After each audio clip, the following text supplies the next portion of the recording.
Quote, "This should be understood, that the goal of civilization is sedentary culture and luxury.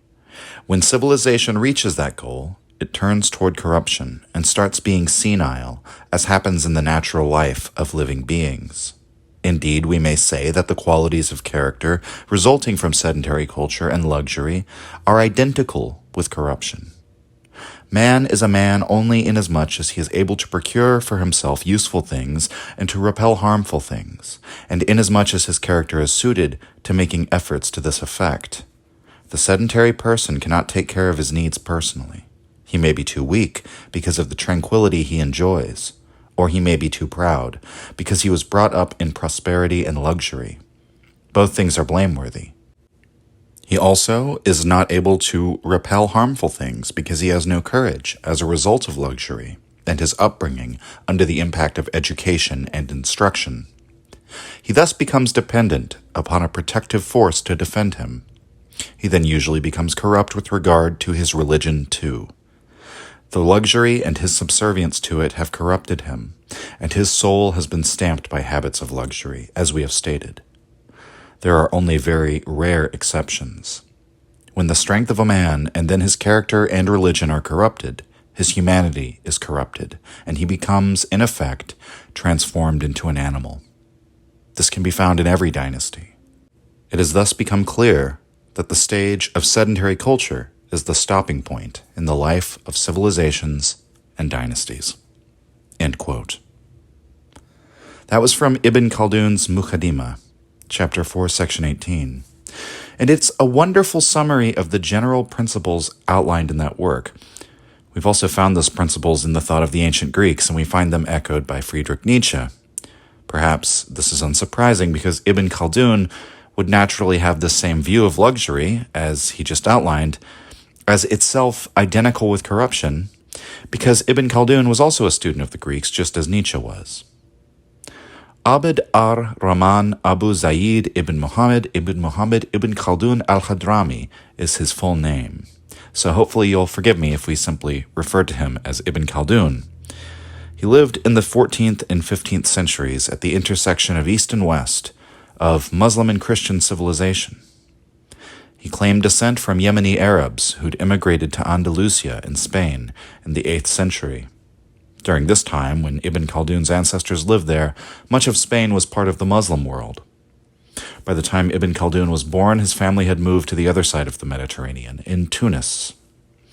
There was not only a thriving tradition of Arab scholarship, but the study of the Greek philosophers was kept alive within the Arab world.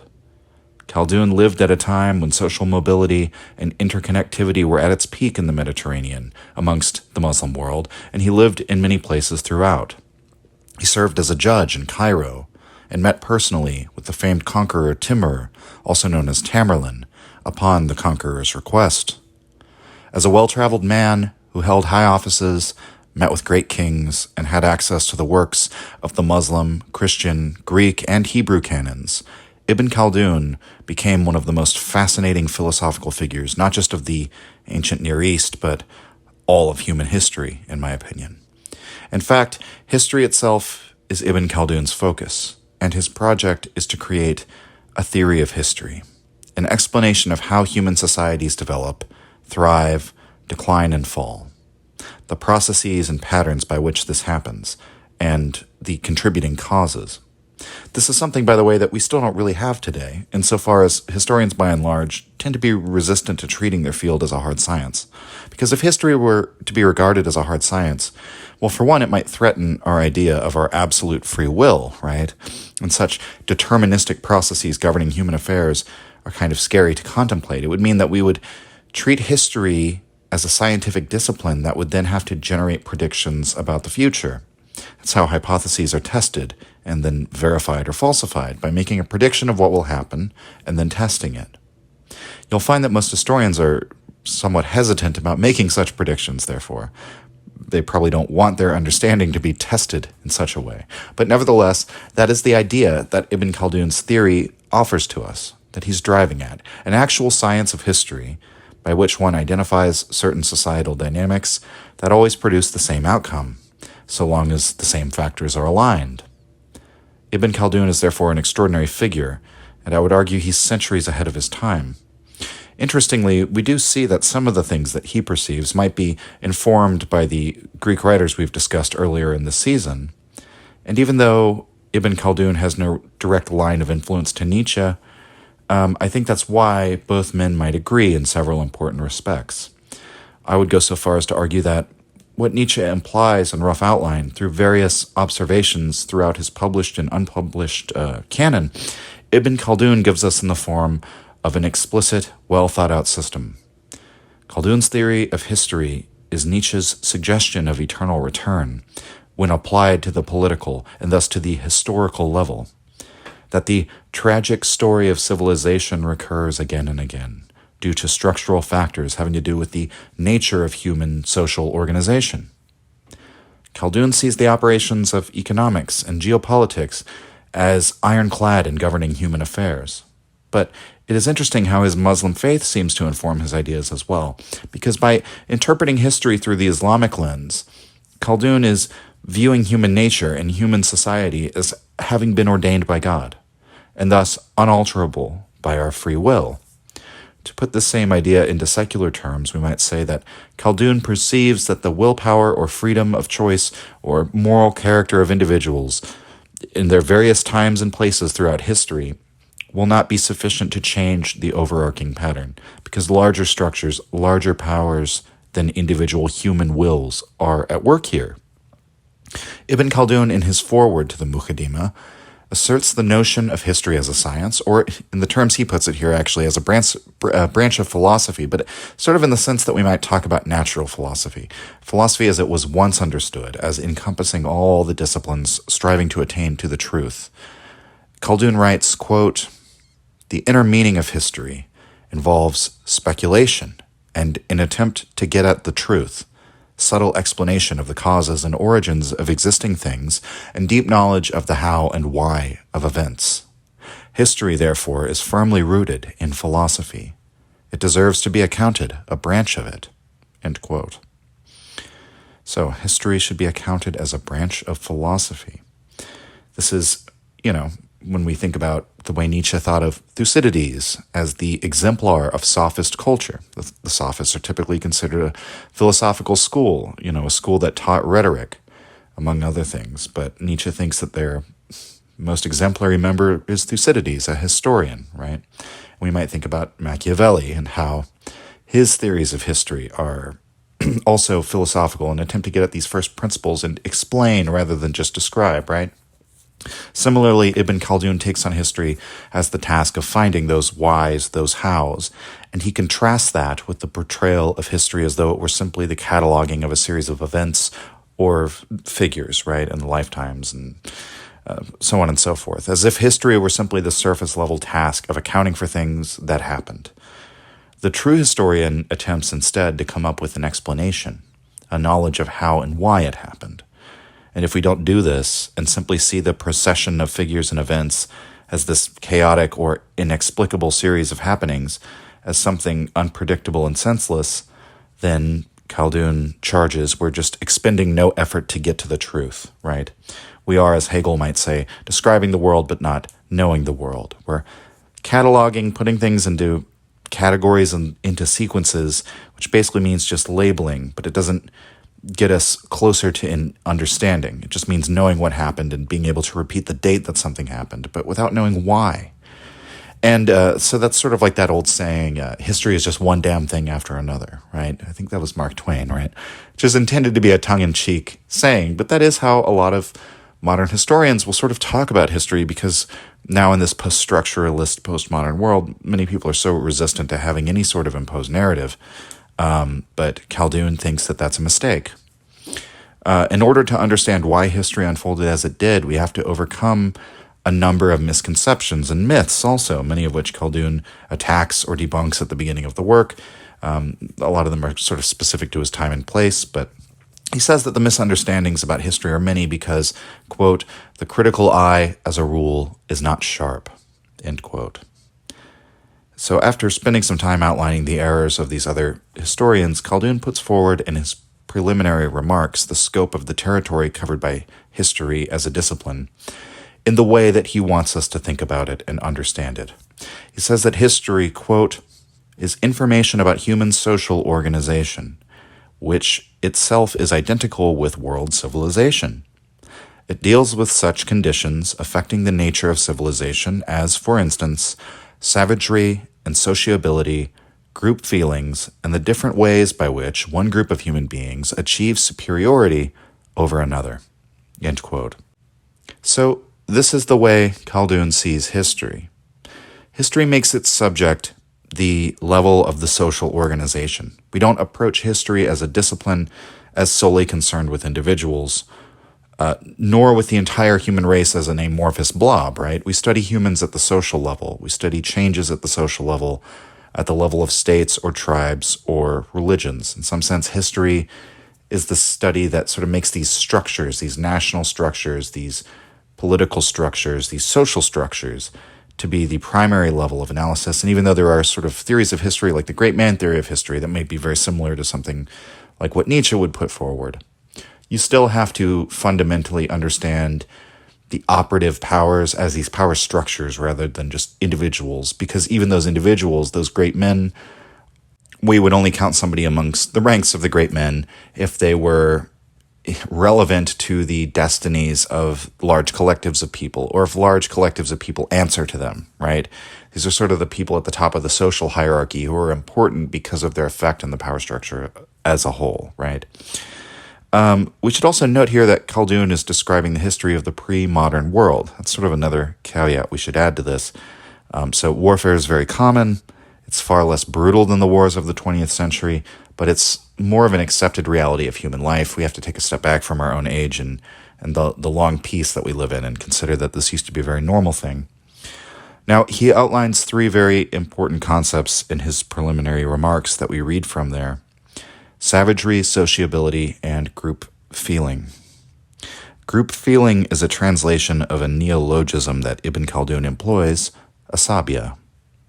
The exact meaning of the term Asabiya is a bit nuanced and may not come fully forward in the idea of group feeling, right? But as a basic delineation of the idea, I think the term group feeling is not a bad translation. For a longer description, Muhammad Talbi defines Asabiya, quote, at one and the same time, the cohesive force of the group, the conscience that it has of its own specificity and collective aspirations, and the tension that animates it and impels it ineluctably to seek power through conquest.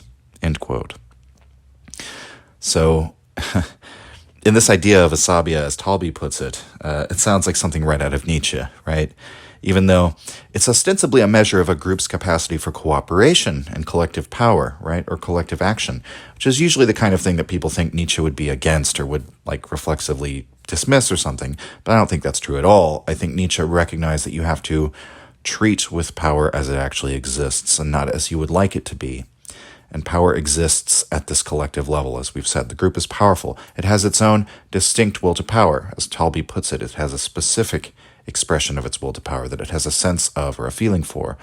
And that is separate from the individual, and it's stronger than the individual. For better or for worse, the individual's expression of their own specific will to power is sort of hemmed in by the superior power structure of the group. Nietzsche does attempt, I think, to show avenues of escape from the consciousness of the collective, from the morality of the collective. But he does not prescribe being at war with the collective morality, nor does he condemn this state of affairs where the collective is the greater power as, like, lamentable, since, for one, that's always been the way that things are, and since for most people this binding together, this being bound together with this shared feeling, that's their only viable means of existence, right? Nietzsche's main critique of collective power structures is that they always move to ossify into stasis, after which it begins to decay. His theory of the case is that the only way to rejuvenate it is with these exceptional individuals. Literally, exceptions to the rule, right? People who we might think of like a genetic mutation on the cultural level, right? They provide a new gene or alter an old one and advance the collective culture into a new state. And the most individual of human beings, the most exceptional among them, are always considered wicked or immoral because they vary most greatly from the collective morality, but it's those individuals who prompt a transformation of the whole. As Nietzsche says, it's the wicked, evil, immoral people that have advanced mankind the farthest. Khaldun, on the other hand, coming from his background in Islamic jurisprudence, is not concerned with transforming the social order as such. He's more concerned with the power of the collectivity as this moderating force between state and religion, between worldly power and what is moral, right? Between the law, which is to say what we make mandatory by force, and the inner spiritual life of the people, the relation between them. Asabiya comes right out of this concept of consensus, which is contained within Islamic law, as the socially binding element of the religion. In this social consensus, this shared feeling, this group feeling, the people are unified in their religion and able to realize its moral ideals in the political realm. That's more or less what Asabiya is. So I would say that Nietzsche and Khaldun both recognize the power of Asabiya. They both perceive that the power of the collective waxes and wanes according to its Asabiya, a quality which any social group can possess to varying degrees. Obviously, Nietzsche doesn't have the word Asabiya at his disposal, but he understands this phenomenon very well, I think. Nietzsche, for his part, tries to show you a bypath that leads out of the power of the collective. Ibn Khaldun is not concerned with that. He's more concerned with, I would say, instructing the rulers and legislators of future ages so that they can understand why Asabiya declines in a given collective, what causes it to wax and wane, and to help understand this process the same way we might understand the tide coming in and out, or for that matter, the moon waxing and waning, right? I get the impression Khaldun would like to see that collective power endure for as long as possible, perhaps sort of matching with Machiavelli in that respect, as somebody who sees the endurance of the state or the social order as a value unto itself. But nevertheless, because this is a sort of natural process, a negative feedback loop, Khaldun would not really assert that we can ever create a state that would last forever, and seems to think it's been ordained by God that human history will have this cyclical character. Nevertheless, the point is, both men have sort of a subtly nuanced position. Nietzsche is at odds with the collective, but is not at war with it. Ibn Khaldun is for it and wishes for it to thrive, even though he knows that it always declines, because Asabiya always eventually declines. Asabiya relates to the other two concepts we brought up, what is translated here as savagery and sociability. Insofar as the nomadic peoples, the savages, have a rising Asabiya, whereas the sedentary people have a declining Asabiya. Normally, we're accustomed to hearing a term like savagery in a negative connotation as people who are less developed, but Ibn Khaldun doesn't really mean this term to have those connotations. He does speak about the quote-unquote savages negatively to some extent, but his entire theory is in some sense premised on their superiority, at least in terms of realizing their goals through applying force in the world. He also says that they're overall more moral people and tend to be more open to religious discipline and things like that, right? Even though they're very uneducated. We'll get into that more as we keep going. What Khaldun says about the nomadic peoples. But as in the quote we read at the beginning, even though a sedentary culture seems to always appear as the goal of every civilization, as every society always strives to increase its wealth and to increase its well-being, the weakening effect that well-being has on its inhabitants then eventually leads to their being unable to fend off those who live outside of civilization, who are not living in well-being. And after a number of generations, the supposedly more barbaric peoples move in and overthrow the settled, sedentary, supposedly more advanced peoples. Ibn Khaldun extrapolates this conclusion in large part from studying the regional history of North Africa. Within this specific historical context, Khaldun sees the Bedouin peoples, the nomadic tribes of the desert, time and again come and overthrow these dynasties of the Mediterranean cities along sort of the coast. And once one of these tribes establishes a new country as conquerors, they create a new dynasty. They then begin to increase the well-being of their own people, and in time these formerly nomadic types become a sedentary culture themselves, and the process repeats after a few generations. In the example of Timur, the great conqueror of Central Asia, Khaldun seemingly found a proof in his theory, or a proof for his theory, we might say, on a grander scale, because Timur replicates this model across all of Central Asia, which was at that time the center of world civilization. And what I mean by that, I'm sort of basing this on the theory that's outlined in the book The Silk Roads, in which the nexus of international trading is always shown to be the center of political power, of geopolitical power, and the center of geopolitical activity within a given era. And so the Central Asia at this time is the nexus of international trade. The steppe tribes, whether they were called Xiongnu, Tibetans, Huns, or most famously the Mongols, right, all at sort of different time periods, different steppe tribes would come and repeat this pattern as Khaldun perceived it by overwhelming the settled civilizations of the Near and Far East, empires like Persia or China.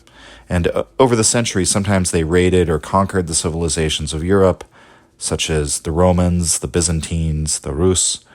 Timur was the last iteration of a conqueror from the steppe. He saw himself as an inheritor of the legacy of Genghis Khan. Ibn Khaldun described him not as an unsophisticated brute, however, but as, quote, highly intelligent and perspicacious, addicted to debate and argumentation about what he knows and also what he does not know, end quote. So the nomadic person who lives outside the boundaries of civilization is not portrayed by Khaldun as being, say, physically superior and yet unintelligent, but rather as highly intelligent, just in a different way, because the harshness of their existence demands an even higher intelligence than the sedentary people that their luxury are required to attain. You know, the sedentary person might be more quote-unquote educated, right? But this is the form of education that Nietzsche criticizes on the use and abuse of history for life as being like encyclopedias of historic knowledge, right? And in that way, the barbarians usually are uneducated. But in terms of possessing every bit of knowledge or every skill that can be put into practice to survive in the world, they apply themselves to that knowledge with absolute dedication. And they're clear-sighted. They know what's valuable and what's a distraction. It would be a mistake to think of a man like Timur and the steppe warriors he commanded as dumb brutes. In fact, their intellect flourishes in the nomadic existence on the steppe, and someone like Nietzsche might argue that it's the way that we sedentary types apply our minds that actually should be called into question, that maybe we should treat with a little bit more skepticism.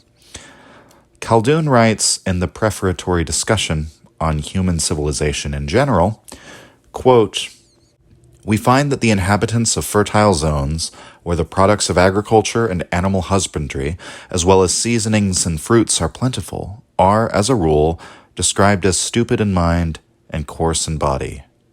This is the case with those Berbers who have plenty of seasonings and wheat, as compared with those who lead a frugal life and are restricted to barley or durra, such as the Masmuda Berbers and the inhabitants of Assus and Gumara.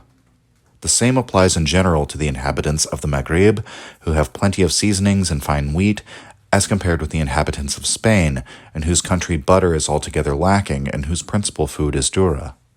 The Spaniards are found to have a sharpness of intellect, a nimbleness of body, and a receptivity for instruction such as no one else has. The same also applies to the inhabitants of the rural regions of Maghreb as compared with the inhabitants of settled areas and cities. End quote. And then skipping further down in the passage, quote, it should be known that the influence of abundance upon the body is apparent even in matters of religion and divine worship.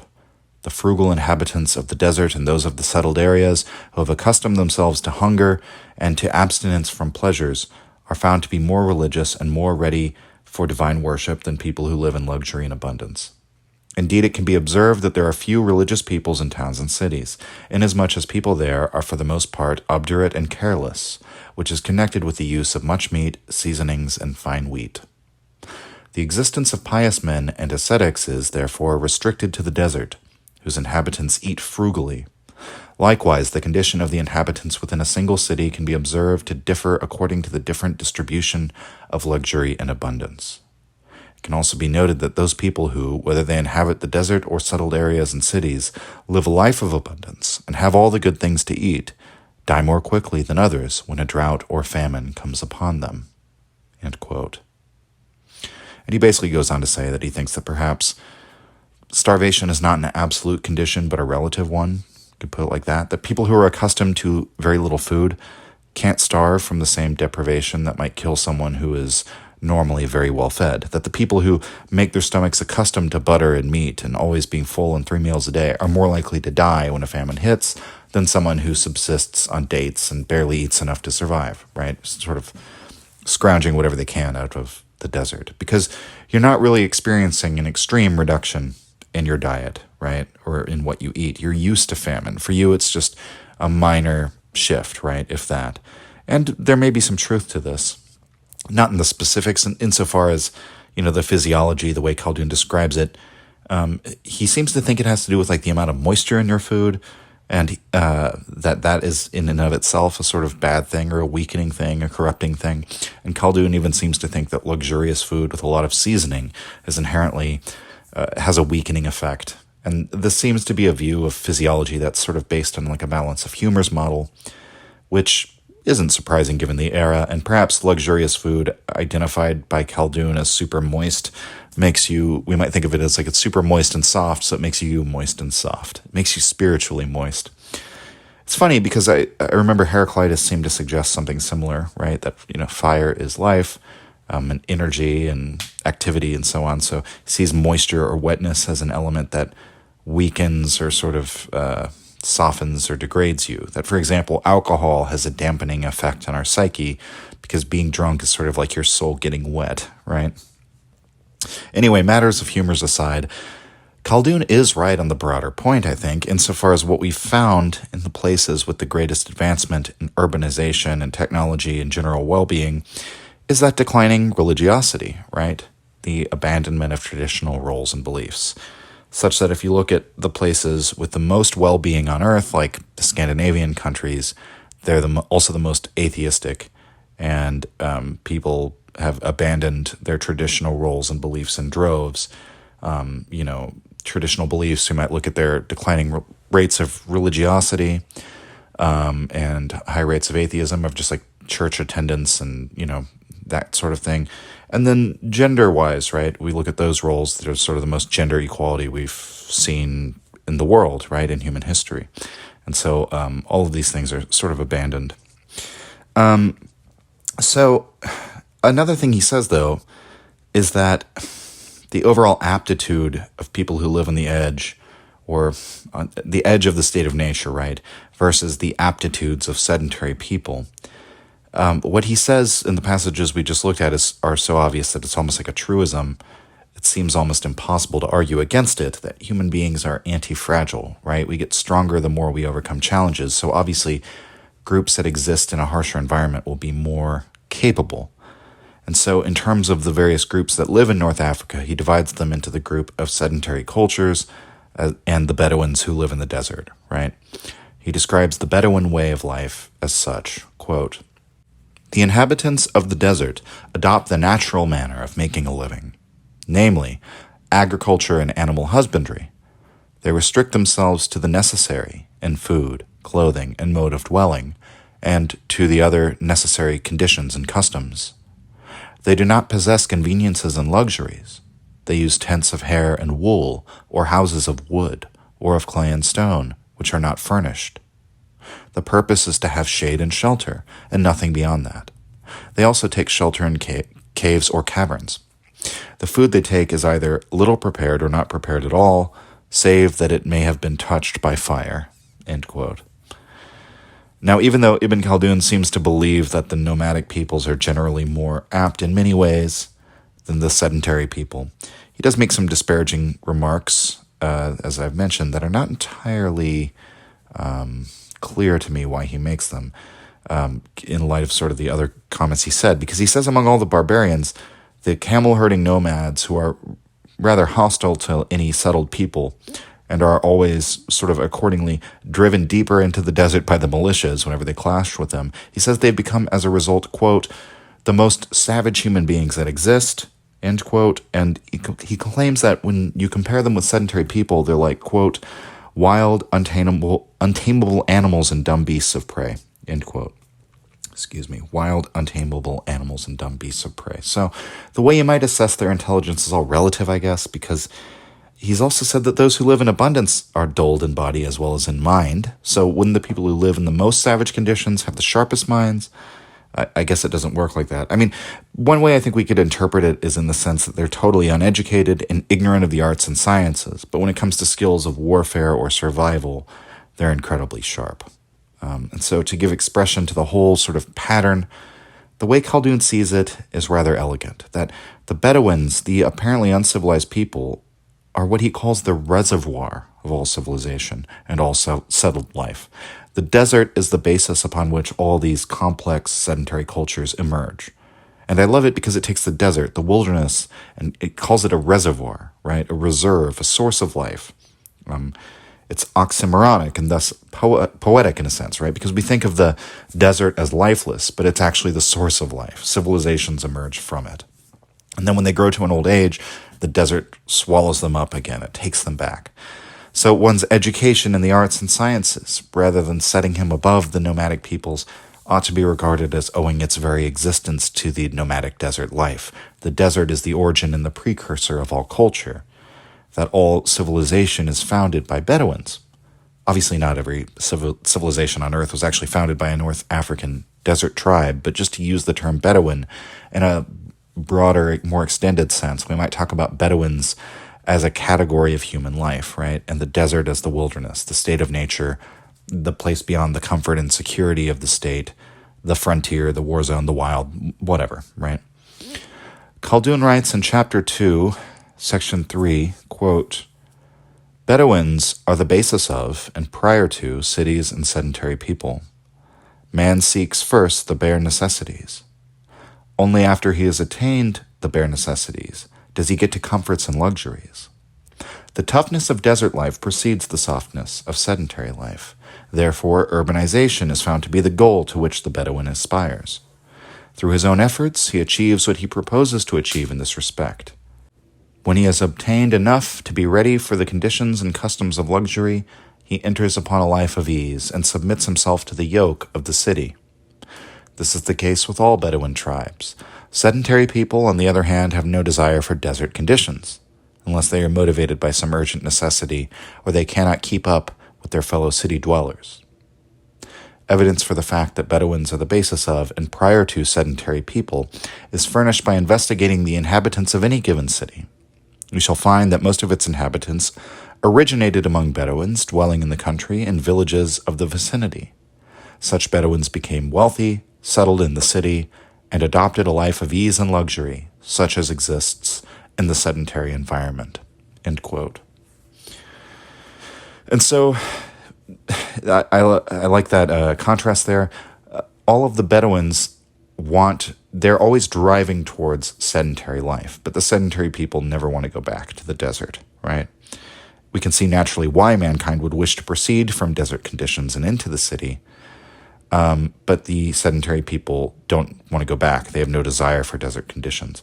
Khaldun's description of why sort of reminds of Rousseau in some manner, right? Man is driven to seek for his comfort by this desire to escape from want, for the betterment of his condition, we might say, and Khaldun lays this out at the very beginning of chapter 1, where he writes that, quote, the power of the individual human being is not sufficient for him to obtain the food he needs and does not provide him with as much food as he requires to live, end quote. So Khaldun's theory in this regard is basically that the proof that God has ordained this pattern of the social order, as, you know, the social order always arises into being and then passes away. The reason why we know it was God who ordained this is that man as an individual creature cannot survive. We can't survive on our own without expending energy very inefficiently. He talks about how much work an individual would have to undertake to grind all his own grain, how he'd have to craft all his tools and weapons himself. He'd have to do every job required to grow, harvest, and process the grain, and that the reward reaped by dividing labor between multiple people, on the other hand, is so great, so exponential, that mankind will always have to live by means of cooperation. That, you know, you might try to get by on your own, but when food gets really scarce, for instance, if the choice is to work together or starve, men will always work together. And so, quote, through cooperation, the needs of a number of persons, many times greater than their own number, can be satisfied. End quote. But the other side of the coin is what makes this pattern sort of come into being, right? Or the negative feedback loop come into being. Because once we create a society and produce a division of labor and harness the power of cooperation to attain our basic necessities, not only do we make more than we could as individuals, we end up making more than we need in order to feed everyone, right? The choice we have is either act as atomized individuals where we can't reliably get enough to eat, or work as a group where we always generate a surplus, a huge surplus. And funnily enough, even though we can't see it in the moment, Khaldun would argue that down the line that produces its own danger. It's literally feast or famine. That's the choice. Surplus leads to luxury, and the examples of those who can resist the corrupting power of luxury are very few, meaning for the majority, the vast majority, abundance eventually weakens the group to the point of being unable to defend itself, and then you go from feast back to famine again. The language that Khaldun uses here is refreshingly blunt. In one section of chapter 2, he goes so far as to say in the title, quote, "Bedouins are closer to being good than sedentary people." I like this because in so many words he's willing to say they're just better people, right? Go out on that limb there. And here he seems to advance a similar case as Jean-Jacques Rousseau would. He would put this forward during a much later time, in the time of the Enlightenment. But the idea that there's this natural goodness in man, so to speak, or that man's wickedness is something imposed upon him by society or nurtured by society in the social arrangements. Ibn Khaldun quotes the Prophet Muhammad, who asserts that all men are born with a natural disposition, as he calls it. It is their parents that indoctrinate them into a certain way of thinking, a certain way of feeling or being. The city, as this man-made artifice, imparts this disposition, the disposition of the sedentary city dweller. It sort of shapes all of its inhabitants according to that blueprint. But men living out in nature will thereby have a more natural disposition that's not as shaped by the artifice of mankind. Perhaps something instructive to think about here for the Christians in the audience, or people with no background in Islam. Islam does not have the same concept of original sin that's been created in the Christian psyche, right? Ever since the interpretation of St. Augustine became predominant. For the Muslims, human beings are not inherently stained with evil. Temptation is not itself a sin. They argue instead that human beings are originally both good and evil, that both options or both paths are available to us. Ibn Khaldun cites the Quran and a later passage, quoting from it that God leads man on both paths. He's placed both wickedness and the fear of God into all men. There's a similar concept in Hebrew scripture of the good inclination and the wayward inclination within each person, that it is essential that man be able to triumph over the evil inclinations, that it is good for us to have this choice to be good or evil, right? Having the choice, having the wayward inclination within us, and having that option is actually a good thing, so to speak, right? We even can reinterpret the faults of mankind, at least to some extent, as being there for a reason, and that it gives us the option to choose the good, right? That it wouldn't be laudable for us to choose the good unless we had the option to be wayward. And so from one perspective, one might say that the Muslims have more of a faith that human beings have this total freedom to act, more so than the Christians do. Then again, some passages I've read in the Quran suggest that more deterministic view, like that of the Calvinists, passages where the absolute power of God, the absolute will of God is emphasized. So maybe some Muslims in the audience can help me understand this one. I would suspect it's probably the same contradiction that Christianity has to deal with between that absolute will of God and the free will of man. But we'll set all that aside, right? Muslims don't have this idea that all human beings are inherently and irrevocably sinful. We're not perfect, obviously. There are obvious faults to human beings, but this isn't extrapolated into the idea that human beings are in their essence evil, or predominantly or unalterably evil. There is the possibility of there being a good person, which doesn't exist in Christianity. In Christianity, we're all guilty. It's just that some people are forgiven, right? So similarly to Rousseau, Ibn Khaldun asserts a sort of natural goodness, which is not dissimilar from the way Rousseau portrays the savage person The savage person in Rousseau's writing is attuned to the natural state and thus made strong, but possessing natural traits of kindness or pity, right? So the noble savage, quote unquote, in Rousseau's vision, even though he doesn't use that term, he still gives this sort of archetypal vision of the nomadic hunter-gatherer person pre-civilization in a fundamentally good or harmonious state of affairs with nature. But it's not that nature is just such a nice place. It's that he's been attuned to, tempered to the harshness and privation of nature and has been adapted to it. And so he feels right at home within it, right? Khaldun's portrayal, I think, is a little bit more developed than Rousseau's, even though it comes hundreds of years before him, because Ibn Khaldun portrays the wild person similarly as more adapted to the wilderness, but he doesn't portray them as inclined to peace, right? Some of the Bedouins he calls the most warlike and aggressive of, the entire human race. But they're not portrayed as naturally sinful. I think that's the key aspect, that Ibn Khaldun recognizes the inclination to blameworthy deeds that one would call morally bad or sinful. They're nourished by the city or by the influence of the culture of the other human beings, of the social group, right? It's something created in culture rather than inborn in all people. And so he writes, quote, Bedouins may be as concerned with worldly affairs as sedentary people are. However, such concern would touch only the necessities of life and not luxuries, or anything causing or calling for desires and pleasures.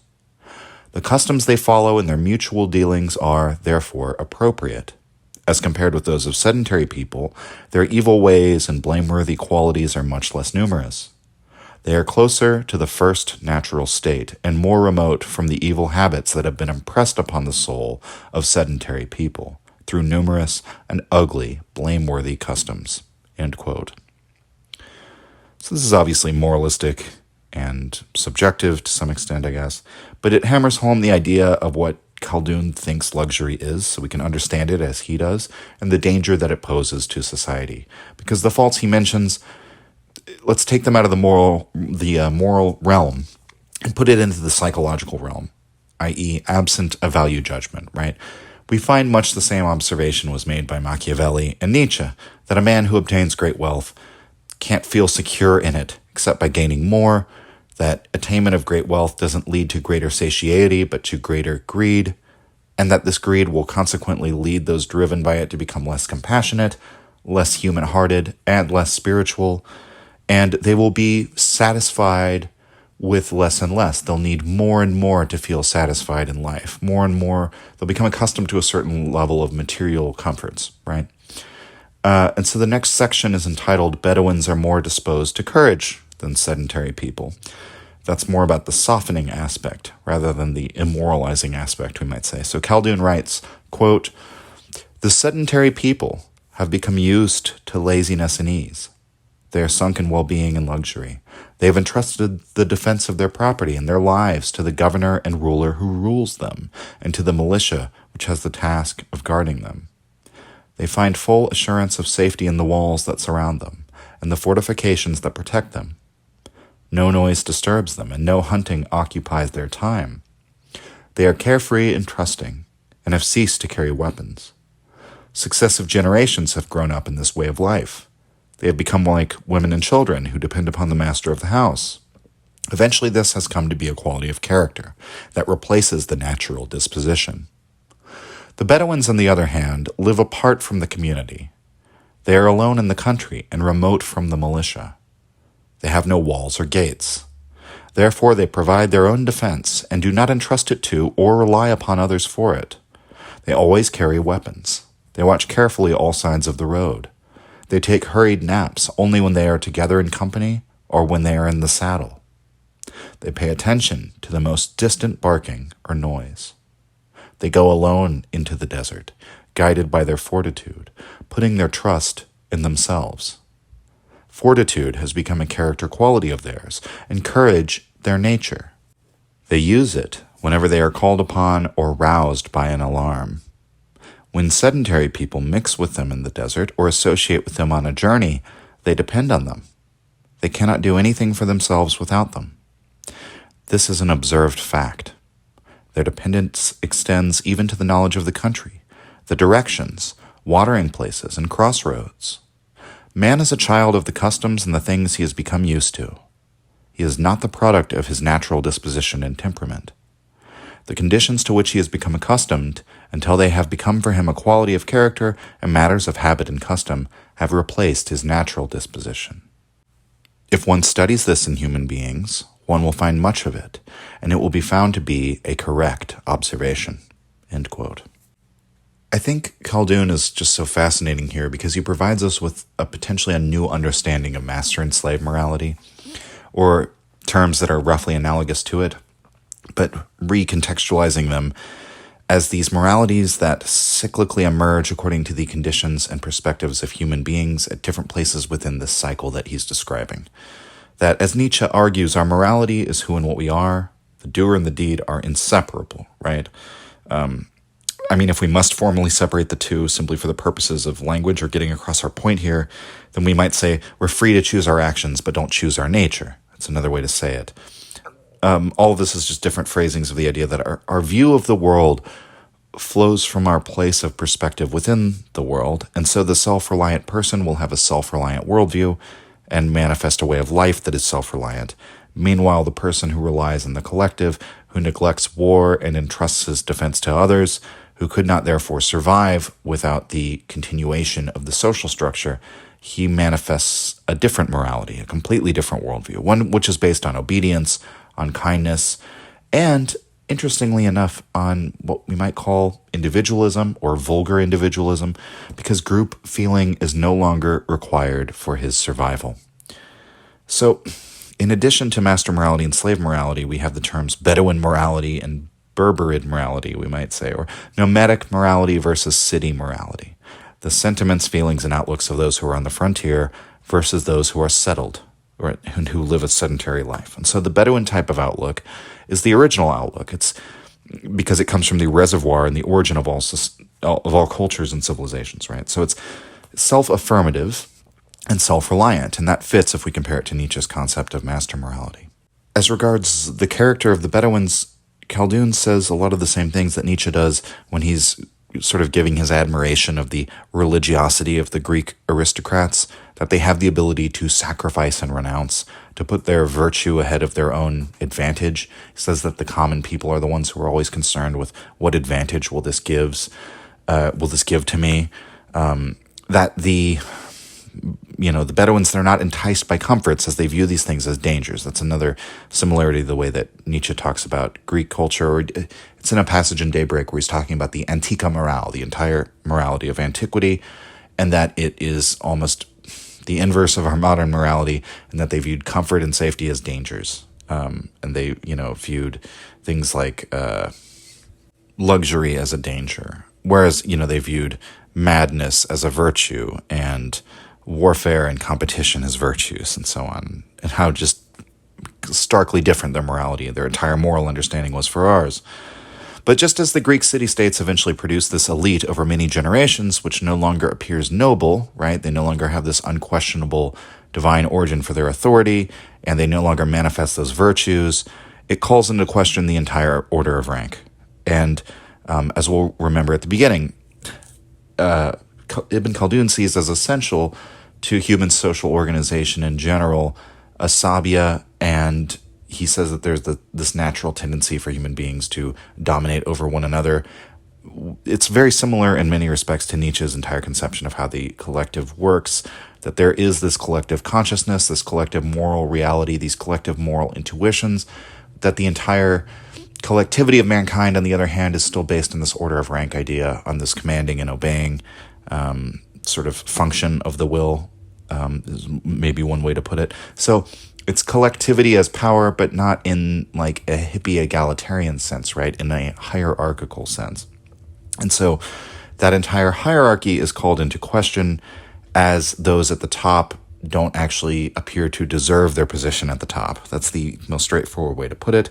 So in the same way that this happens in ancient Greece, leading to all that political turmoil and civil wars, and eventually the external conquest of Greece by first all the Greek city-states by the Macedonians, and then all of the Greek world by the Romans, The Bedouins follow the same pattern. They eventually become like the city people after they triumph over them, right?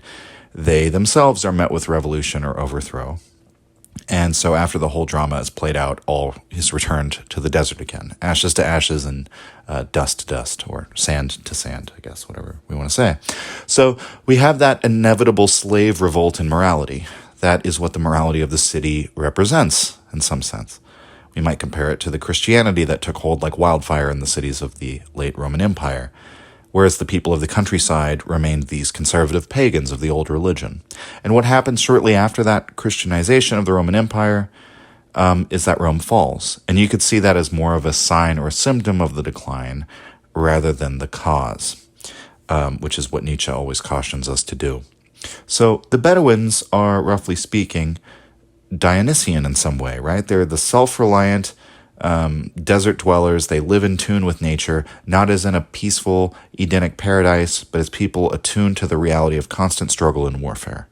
Survival is a constant struggle for them. And the sedentary city folk, the Berbers and others, are like the slave moralists because they're people who throng in the cities and they depend on the protection of the collective and of the system. They rely on the law. They pay others to defend them.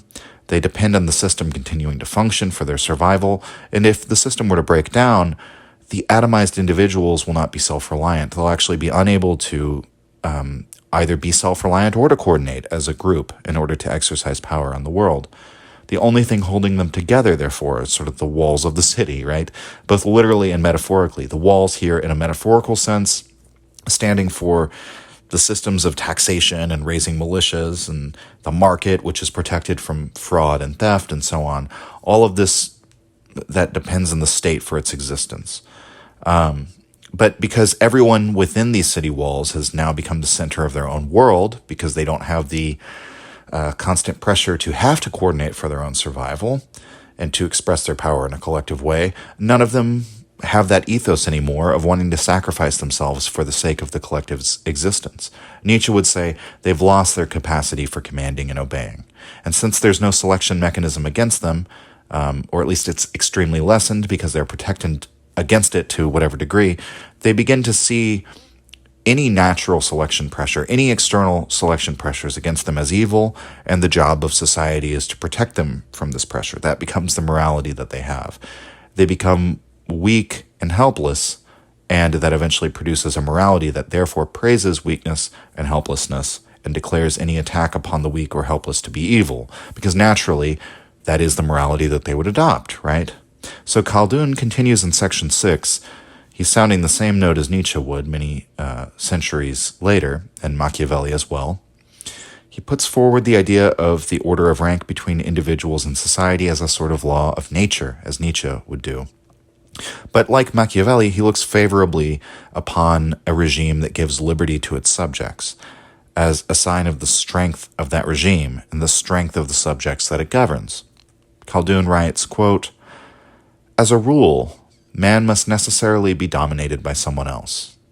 If the domination is kind and just, and the people under it are not oppressed by its law and restrictions, they are guided by the courage or cowardice that they possess in themselves. They are satisfied with the absence of any restraining power. Self-reliance eventually becomes a quality natural to them. They would not know anything else. If, however, the domination with its laws is one of brute force and intimidation, it breaks their fortitude and deprives them of their power of resistance as a result of the inertness that develops in the souls of the oppressed, as we shall explain. When laws are enforced by means of punishment, they completely destroy fortitude, because the use of punishment against someone who cannot defend himself generates in that person a feeling of humiliation that, no doubt, must break his fortitude. Thus, greater fortitude is found among the savage Arab Bedouins than among people who are subject to laws. Those who rely on laws and are dominated by them can scarcely defend themselves at all against hostile acts. This is the case with students whose occupation it is to study and learn from teachers and religious leaders, and who constantly apply themselves to instruction and education in very dignified gatherings. This situation and the fact that it destroys the power of resistance and fortitude must be understood." End quote. And after this, Ibn Khaldun sort of goes on to talk about the men around Muhammad and how even though they were very studious and religiously educated, they didn't compromise their own fortitude. And his reasoning for this is that they imposed a restraining influence on themselves out of their own willpower. This is sort of like the people who are able to obey themselves, as Nietzsche talked about, right? And so in substantive terms, their education didn't come in the form of institutions or professors. And he quotes from Umar, who said that those who are not disciplined by the religious laws are not educated by God. And that in so many words, Khaldun believes that these great individuals, these men who are like Muhammad's apostles, right? And I have no idea if it's appropriate to use that word in the Muslim context, but that seems to me to be the nearest concept for me to grab from Christianity to explain the particular group of people that Khaldun is talking about. Muhammad's apostles followed this self-imposed discipline, and the very thing that happens over time as people become sedentary is that they lose that by yielding more and more of that self-imposed discipline to the force of law, by abdicating, right? So he writes that, quote, "The influence of religion decreased among men, and they came to use restraining laws. The religious law became a branch of learning and a craft to be acquired through instruction and education. People turned to sedentary life and assumed the character trait of submissiveness to law. This led to a decrease in their fortitude," end quote. And an interesting aspect there, right? And a huge part of Islam is submission to God, and submission to the law of God.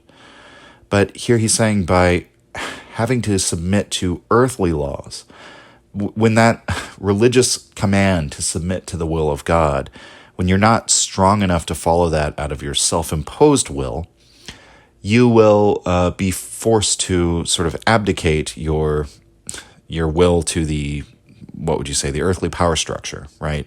Which will then make you submissive, but it will lead to a decrease in your fortitude, right? I just wanted to sort of like point out how you might say, well, what is an Islam religion about submission? But there's sort of a lot made about like submitting to the law out of your own free will, out of imposing that restraint, out of that ability to command yourself, which is actually very much in the vein of what Nietzsche is talking about, having that sense of self-control or self-reliance. Another thing Emerson talked about, right? Self-reliance. And that anytime you abdicate that, it atrophies. It's like a muscle, right? Now, this talk of self-reliance and fortitude might incline us, especially here in America, to categorize the Bedouin morality in terms of individualism. But I think it's helpful that we talked about this a little bit last time when we talked about Stephen Hicks characterizing Nietzsche as a collectivist. I think it's important to understand that neither label really fits Nietzsche, and I think it's because Nietzsche perceives that individualism in the true sense is necessary for collectivism in the true sense. You can't have one without the other, such that even though the Bedouins are the most self-reliant, it's the fact of their self-reliance that allows them to meaningfully enter into cooperative action with one another, since they actually have the option to do otherwise, right? The relationship is based on mutual voluntary trust, deriving from that perception of roughly equal strength between the members of the group. And meanwhile, the city people, even though it's ostensibly a collectivist morality, or herd morality, as Nietzsche might have derided it, I think it's instructive to bring in Nietzsche's observation and genealogy of morality. The people outside of the nobility are what he calls like an indeterminate mass. Like he compares them to motes of dust and not true individuals. And that the first real collective feeling, the first class consciousness, comes from the collective feeling of power of the aristocrats. So individualism and collectivism emerge hand in hand within the aristocratic sort of mindset and ethos, and the common people have neither. That with the absence of their self-reliance, the sedentary people, by that same token, have an absence of individuality. And with that absence of individuality, they have no ability for collective action. And so to talk about collective action here, or just collectivity in general, let's return to that concept of Asabiya, or group feeling. The group's desire to dominate or achieve conquest through the individual, as Talby described it, or to realize its power in the individual. The shared feelings and sentiments that bind or link the members of the group together. Khaldun recognizes that first and foremost, what increases the group's Asabiya is the external pressure against it, and that the more the demands of survival and the challenges of the natural world present themselves to the group, the more they'll be forced to cooperate in order to ensure their continued existence, which will exercise that ability for cooperative power. And so he writes, quote, The hamlets of the Bedouins are defended against outside enemies by a tribal militia composed of noble youths of the tribe who are known for their courage. Their defense and protection are successful only if they are a closely knit group of common descent. This strengthens their stamina and makes them feared, since everybody's affection for his family and his group is more important than anything else. End quote. And then a little further down, we'll look at one more line. Quote, nothing can be achieved without fighting for it. And for fighting, one cannot do without group feeling. End quote. So, Asabiya is necessary for warfare. And of course it is. Every military requires coordination and acting as a tight-knit group. He says that the Bedouins have such a high Asabiya because they fight in these close-knit groups of people who have ties of blood, and we find such ties of blood in all the peoples that live together on the outskirts of civilization.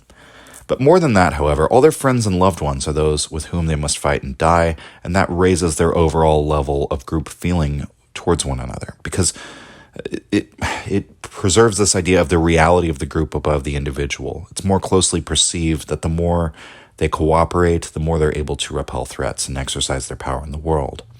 But the situation in the cities is totally different. As Khaldun describes, the fortifications and the walls repel the attacks, and there's still a mutual aggression and hostility that men feel for one another, he believes, and this endless struggle for wealth and resources. That's not abated at all by the city life. It's simply restrained by laws, right? And so everyone is compelled by force to behave himself or herself, but that atrophies their ability to self-impose that, the way that someone might do in an honor culture, right? In a culture where you could be dueled to the death if you dishonor someone. There's no law around or no common authority. You simply have to respect all the members of the other clans or tribes, because you know that if you dishonor them, they're going to have to get some recompense of that, right? And it'll be some sort of war or intertribal conflict. And so Khaldun writes, quote, speaking of the city people, quote, they are thus prevented by the influence of force and governmental authority from mutual injustice, end quote. Okay, so what we see then is that in that climate of self-reliance, Asabiya increases. In that climate of true individual power, right, group power also increases. But the less reliant upon themselves and their own power that a group becomes, the more Asabiya decreases, such that the sociable human being, after 4 or 5 generations in the city, begins to lack group feeling altogether with the people who live around him. They don't fight together. They don't share blood ties together. Khaldun spends a great deal of time on that topic of blood ties, which I'm mostly going to skip over, but he thinks there's really no replacement for the Asabiya of the family. Blood is thicker than water, right? That sort of thing. And the nature of the city life will always diminish that, because families intermingle and become sort of indeterminate, and sexual morality will wane, and people will have sex out of marriage, and so on and so forth. And, it's true that bonds of family are sort of like a natural source of Asabiya, but we can see, I would just put forward the argument, you can see from historical example that it's not necessary for Asabiya. We see it, to use a near example, in the Mamluks, right? The famous slave class of warriors that came to eventually hold, offices of rulership, form their own states and sultanates, and so on. But basically, they were originally a caste of warriors who descended from all sorts of peoples, Turks, Greeks, and Slavs. But they managed to found their own state and become a political force because by fighting together as warriors, they crafted or created for themselves a high degree of Asabiya. These were men that didn't have a broader family tie to one another. But what really creates Asabiya is that feeling of shared destiny. That, it's like the scorpion and the frog example, right? Maybe it's a bad example. But the scorpion and the frog share a common destiny. Maybe the scorpion and the frog parable is basically about don't ever get into a common destiny with someone who can't be trusted to understand that or to uphold that, right? But it's like if I go down, you go down. That's what a shared destiny is. It's not an abstract concept. It's a very real, very existential relationship. And it's the relationship that people have, soldiers in a unit together in wartime, for example. And so the individuals have to act in concert to secure success or failure, and the relevant unit of competition is the group, rather than competition within the group. competition within the group basically eats away at Asabiya. This is why Plato wanted to replicate the military aristocracy of Sparta in order to realize his ideal republic, but he wanted to take away all property or avenues of competition through wealth, because that creates an internal competition for power that erodes that shared feeling of destiny. And again, that all becomes all the more rampant in the cities. The people feel their safety is guaranteed by the law. Cooperation with their neighbors becomes irrelevant to their survival, and the pursuit of personal advantage then becomes the only thing they care about. So although Asabiya is inevitably concerned with human beings at the collective level or the group level, Khaldun distinguishes his ideas from the socialistic ones insofar as he sees royal authority as the necessary sort of end goal of group feeling. It's the final product of it, right? He writes that, quote, "By dint of their nature, human beings need someone to act as a restraining influence and mediator in every social organization in order to keep its members from fighting," end quote.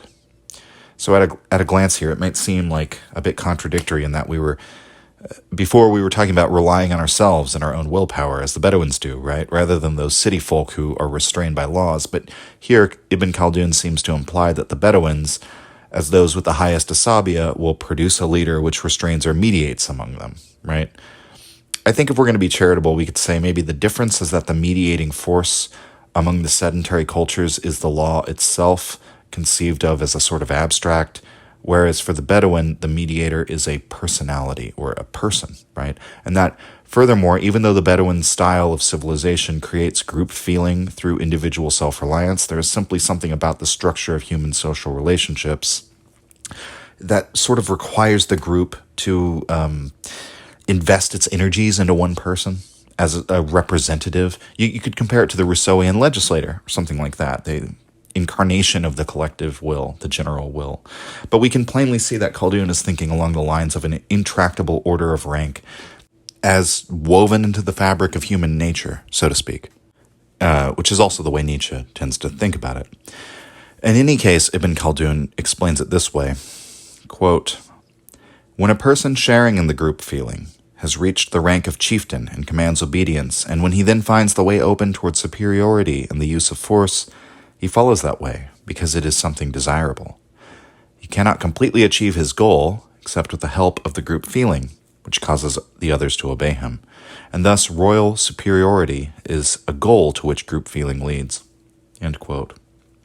So we have sort of a, what might you say? You might interpret a will to power perception into that idea, that it is inherently something desirable to ascend the hierarchy and have a greater share of command. We might also say that this ties into the idea I was trying to articulate earlier about the great man theory of history as still being dependent upon the collective, and then it's dependent on this power structure, this hierarchy. As he says here, he cannot achieve his goal except with the help of the group feeling, which causes others to obey him. And then finally, this is why there's always a dynasty established in the city life. And it should be noted, there is that division between noble and common here in Ibn Khaldun's work, just as it is in Nietzsche's. For Ibn Khaldun, it's probably more of a product of his time, right? But it's important insofar as one might say, I could hear the objection like, well, surely not everyone in the city life is living in luxury, right? We've been talking about the hierarchy, right? And order of rank. Surely there are some people who are poor or who live, exposed to privation or have to beg for their existence or blah, blah, blah. That's certainly true. But if anything, Khaldun's point would be that the people who are in charge of the society are going to live in luxury, right? That really is the issue, that the people at the top of the hierarchy are going to be innervated. They're going to be weakened, and that's going to be one of the things that dissolves the group feeling. So Khaldun says that even when the social structure is created from many different houses who may ostensibly be equals, eventually one will become more prominent than the others, right? The differences in their strength or their influence will be perceived. And there's always this tendency to rank order them, to arrange the social structure in a way that's sensible to human nature, and in a way that kind of reminds me at least somewhat of the Hegelian master and slave dialectic, Just by close contact, human groups will make themselves dominant and subservient to one another, because by having the defeated group acknowledge the greatness of the victorious ones, right, and to be subservient to them, it increases the consciousness of power on the part of the dominant group. And so they'll naturally desire to expand the consciousness of their power. And again, Khaldun thinks this was ordained by God.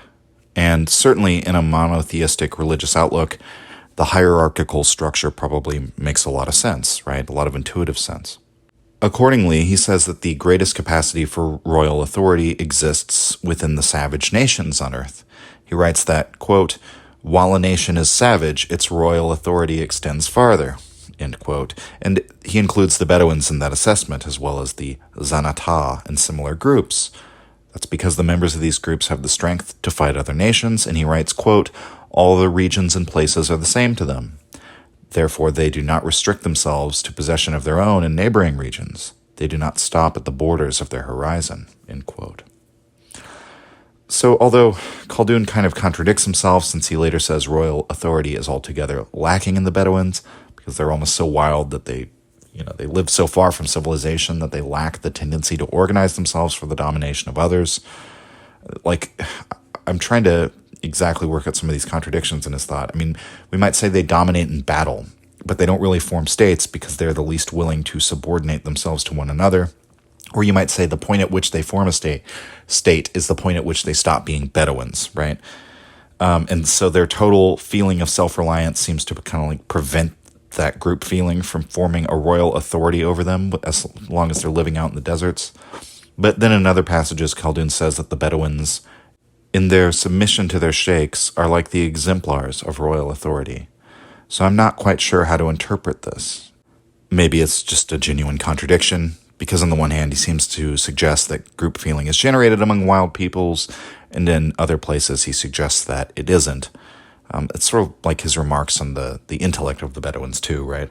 Maybe we could understand this, though, through another passage in the Muqaddimah where he says that the Bedouins really need some sort of religious prophet or religious figure in order to become effective in forming states and dominating others, and that their great leaders have always had a religious aura to them, and that he says it's absolutely essential for them to have some sort of religious influence that wipes away their wildness and introduces some form of internal restraint. And since religion in the Islamic context is such a powerful social force, the thing that orders states and orders the people according to the proper morality, the proper way to live, it's the tie that binds the people together, right? We could see the attainment of a religious feeling among the Bedouin as a sign of that rising Asabiya amongst them. But of course, what happens? Royal authority is dependent on the group feeling, and as the group gains ascendance and dominates more and more groups, makes more and more people subservient, they acquire more wealth, and thus more luxury, right? And the corruption starts from there, and prosperity and abundance become their very undoing. Khaldun writes, quote, "The toughness of desert life is lost. Group feeling and courage weaken. Members of the tribe revel in the well-being that God has given them. Their children and offspring grow too proud to look after themselves or to attend to their own needs. They have disdain also for the other things that are necessary in connection with group feeling. This finally becomes a character trait and a natural characteristic of theirs. Their group feeling and courage decrease in the next generations. Eventually, group feeling is altogether destroyed. Thus, they invite their own destruction. The greater their luxury and the easier the life they enjoy, the closer they are to extinction, not to mention their lost chance of securing royal authority." End quote. Now, he goes into more details about what this does to the authority of the ruling classes in the subsequent sections of the text, and in many ways we see that Nietzsche's understanding is close to Khaldun's insofar as he sees that winnowing away of the virtue of the nobility in the face of capitalism, which is basically what Khaldun is speaking of here, right? Since capitalism really only gets going within that protected shield of the state. When you take the market out of the anarchy of the desert wastes, right? Because in the desert wastes, you don't have any significant trade of anything. You have nothing to protect you against fraud, right? Anything you can scrounge is absolutely valuable to your survival, and usually the strong just take what they want from the weak anyway. And so the market exists always within the walls of the city, and that's one of the only places it can exist. To have a market, you need a state, and you need somebody to mint the coins and so on. and within the protection of the state and its laws, Asabiya always weakens, and in the possession of the abundance that the market creates, Asabiya weakens, and this produces a different kind of elite than the one that was produced in the desert. The good qualities in the nobility attest that they arose among a people with a group feeling, indicating that the nobility over sedentary cultures still inherit some of those traits of their nomadic origins.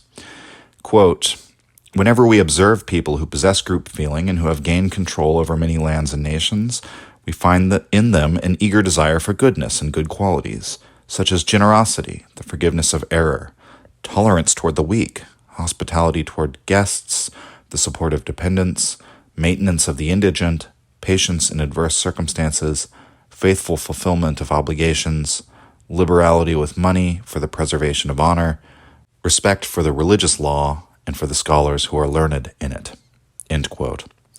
And so on and so forth, right? Now, what does he say in contrast about the elite who arises in a sedentary culture, or what it becomes over many generations, right? When the group feeling has been leached out and now the origin of the nobility is within that sedentary culture that their ancestors created rather than the desert from which their ancestors emerged.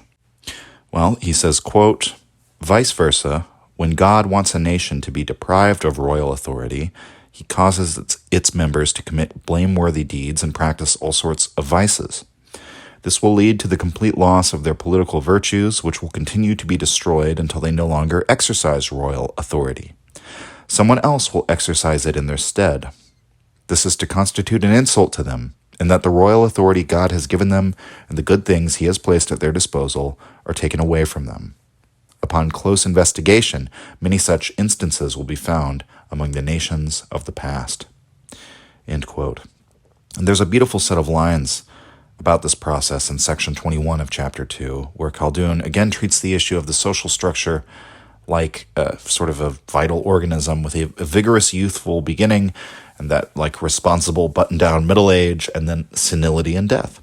He writes that, quote, "Time gets the upper hand over the group in power. Their prowess disappears as a result of their senility. The duties of the dynasty sap their energy.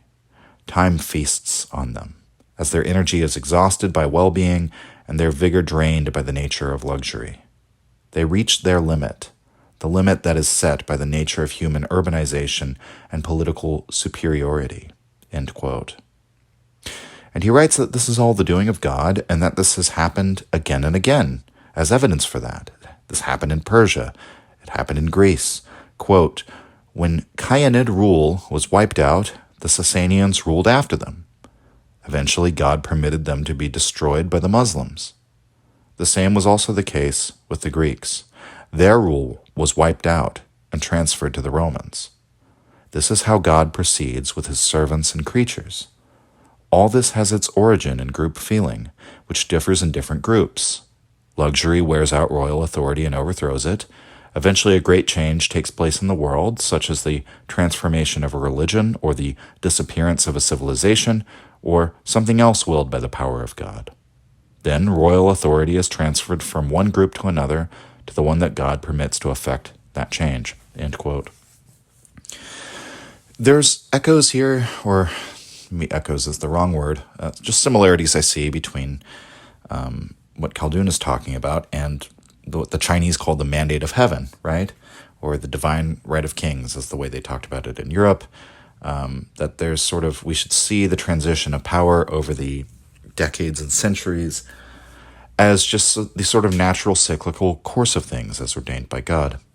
The third chapter, it reminds me even more of Machiavelli, and I wish we could cover more of the entire book. There's only really so much we can talk about in sort of covering this in one episode, right? I do think it's useful for us to take in these broad introductory ideas of, Asabiya, how it establishes authority, how Asabiya relates to self-reliance and social cohesion, how it fluctuates, the negative feedback loops that sort of govern this cyclical theory of history.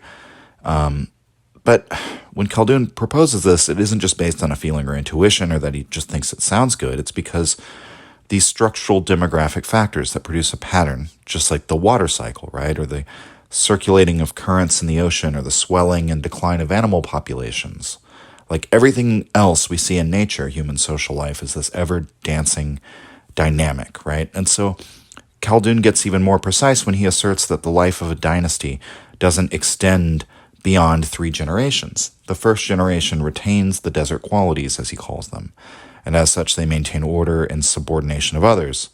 They still have the toughness and the savagery of the desert, right?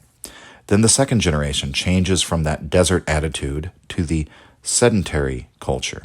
It's the second generation is the one that witnesses that change. People become used to obedience. They become unused to having to fight to defend themselves. And because the desert is not so remote from them, though, they still maintain some of the old qualities and traditions. They still have direct personal contact with the first generation, right? Khaldun writes, quote, "They live in the hope that the conditions that existed in the first generation may come back, or they live under the illusion that those conditions still exist," end quote. The third generation then completely forgets the desert attitude. They forget the period of desert life and its toughness, quote, "as if it had never existed," end quote.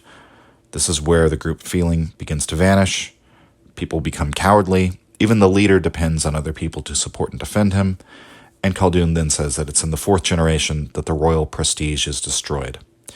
So 3 generations is about 150 years, according to Khaldun's reckoning, and therefore, if the destruction happens sometime in the 4th generation, we might say a state has a lifespan, as he reckons it, lasting from about 150 to 200 years, give or take. That's the natural lifespan of a state. And Khaldun says that it corresponds to the lifespan of an individual. Quote, "It grows up and passes into an age of stagnation and thence into retrogression," end quote. So there's so much more here, so many considerations on jurisprudence, on the political offices and the religious education going on at his time, the proper ways of maintaining Asabiya beyond the seeming age limit, the improper ways of trying to hold on to it. There's an entire chapter on economics, various trades and profit and how it produces abundance, and so on and so forth.